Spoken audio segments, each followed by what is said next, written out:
Welcome back, folks. Last time we talked about teams and teamworks and team leader responsibilities.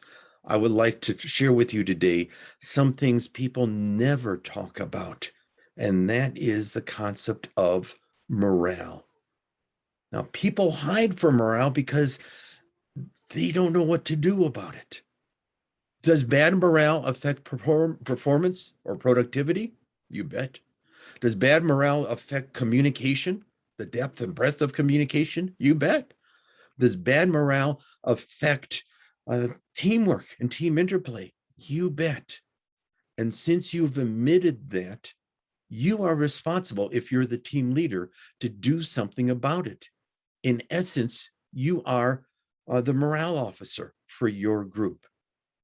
Do not stick your head in the sand, hoping that, boy, if I don't look at morale, it'll just go away. No, morale is a living, dynamic entity. And if it's not improving, by default, it's becoming worse. As such, you have to do something about it. Now, a lot of people who are leaders or supervisors are overwhelmed with this notion of morale. It's beyond their wheelhouse of things. I'm going to share with you in this little lecturette how to improve morale. And it is proven over the years. And it's a simple, effective way that you can do to improve morale. Here is the secret to improving morale. All you have to do is talk about it. Talk about it directly. Talk about it regularly. Hear yourself saying the words morale. Now, you can talk about it as just referring to it. You can talk about it even in having a whole morale meeting. And here's how to do it. When you talk about morale, always follow the same 3 steps. Whether or not the morale meeting is just referring to it at the beginning of a shift, at the beginning of a day, or you want to create a whole 20-minute morale meeting on it. Follow these same 3 steps. Here is step 1. First, say, hey, folks, I want to talk to you about morale. Help me out right now. What's wrong with morale?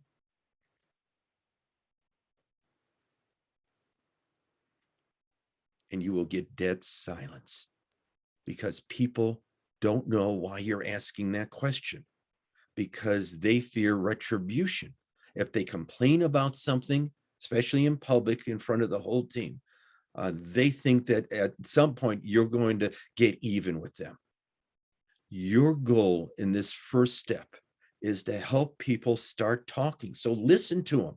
Listen to them with your eyes and your ears and your heart, and nod and be very expressionful about that, about what's wrong with morale.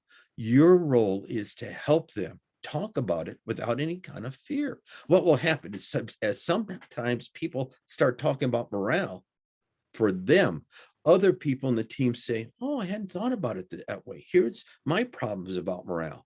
Very soon, people start figuring out that morale is just an umbrella term that means different things to different people.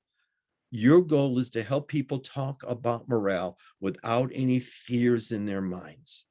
Now, some supervisors are afraid of this first step because they fear that if they start having people talk about morale, the session will deteriorate into a bitch and gripe session.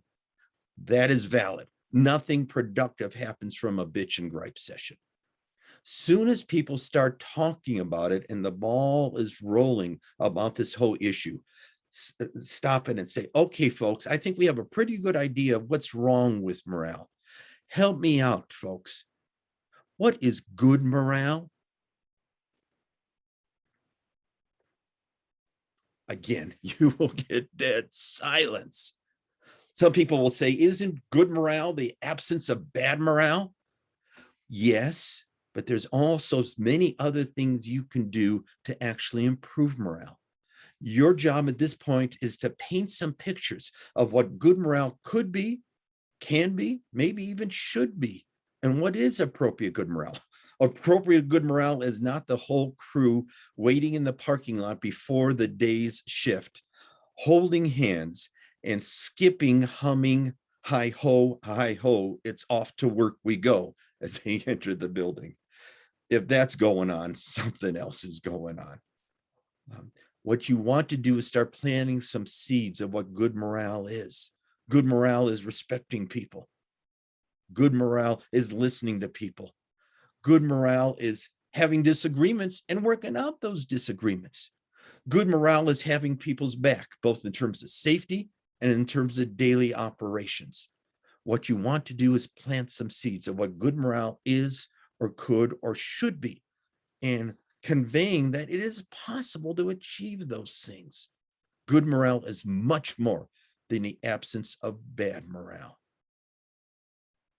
Step 3. Once you say those first 2 steps, say, okay, I think we have a pretty good idea, team, of what's wrong with morale. Maybe we have some dreams of what good morale could be. Let's identify 1 or 2 areas about bad morale over which we have control, and let's plan out what we can do about it. The kicker in that is over which you have control, because a lot of times, a lot of grumbling is about things we cannot control. We cannot control the cutbacks or how to cope with COVID in our business, or we can't talk about the economy. Those are, or when people will get a raise or a bonus. We can't control those things. You have to go back and say, all right, we can't control those, but let's talk about some things we can control and have people identify things. Sometimes it could be as simple as of getting hard hat liners to keep you warm during the winter, or putting up seeing if we can get a new vending machine around, or who's cleaning things up. Could be very simple things with that. Your goal is not to fix their problems. Your goal is to create a team. Maybe you're a part of that team, of that sub team, of how to improve morale. Now, sometimes that may involve going to a boss and asking for something. Now, bosses have learned to say no. And sometimes, as good as your position may be, you and your team may hear from the boss, no. Well, understand something that your young children understand, and that is no means no for right now. It does not mean no forever. Just because you were turned down this time doesn't mean you will be turned down the next time.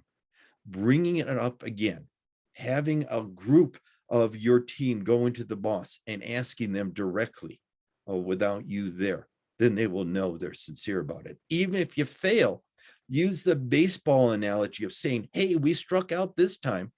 At least we went up to the plate and took our swings. Next time we may connect with the ball. Sometimes what will happen is that you improve little things about morale almost miraculously. As an aside, do you know somebody or have had somebody on your team that is what I affectionately call a shit stirrer? This is the person behind the scenes that is always stirring the shit, who's in charge of the rumor mill or the grapevine. And if you ever have a direct morale meeting, the shit stirrer will not say a word. Everybody else is looking to the shit stirrer and say, go tell them what you said. That person will not say a word, because that person receives all of their input and satisfaction from behind the scenes. By you taking control over the morale meeting, you take control over the shit stirrer. Every time you talk about morale, identify something and improve it. And then use that the next time you bring it up as a series of, hey, we improved it last time.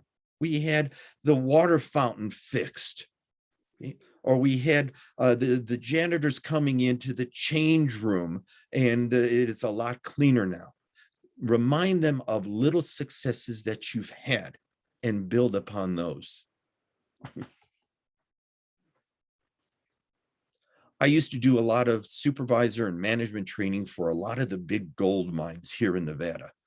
And once I had completed my basic supervisor training, which is a 24-hour program for line supervisors, And part of that is I met with all the line supervisors in the mine for a period of about 3 months doing the basic supervisor training. So they got to know me pretty well, and I got to know them pretty well. After about 6 months, the general manager gave me back a call directly and said, Tom, we have just spent millions of dollars, about $5.5 million on this new huge maintenance bay, lube bay, where all the big haul trucks and loaders go in for major maintenance. And they even put a whole second floor, which were all the offices. And they said, this is all opened up and operational now. And for the last month, everybody's bitching and complaining about it. And we will have no idea what's going on. Since they know you, why don't you come back and go wander around and talk to them? So I said, sure. And I went there and started wandering around, talking to people. And here's what I heard. And I heard in a lot of different ways. They said the organization spent millions of dollars on this big new monstrosity of a building, and they've still put 2-ply sandpaper, toilet paper in the bathrooms. Come on. And I heard that over and over again, and it turned out to be the morale problem. So I took it upon myself to drive back into Battle Mountain, the closest town, and buy a couple cases of Charmin Soft, and went back and put it all on all the restrooms there. And guess what? Morale improved. I'm very proud that I put in the bill, which was 4-figure bill, plus $270 for the Charmin. It was the best money I ever earned on that. Sometimes what you think is a little thing is big to some people. And having these morale meetings consistently and directly, you can listen to them. And it actually does improve the overall communication. Because if you're afraid to talk about morale, you may be afraid to talk about other things. Follow these same 3 steps, no matter how long the morale meeting goes. What's wrong with morale? And talk about it until people feel comfortable complaining about it, then cut it short and go to the other extreme. What is good morale? What can good morale be? And then thirdly, identify 1 or 2 areas about improving morale issue over which you have control, and set upon a plan or setting upon a team to go and do that. You will find that as you start being more successful in improving little morale issues, people start feeling more comfortable about that and bringing up issues to you directly. And you still are the morale officer. So take pride in that. Have the courage to start bringing these up directly, and you'll see how easy and effective these be.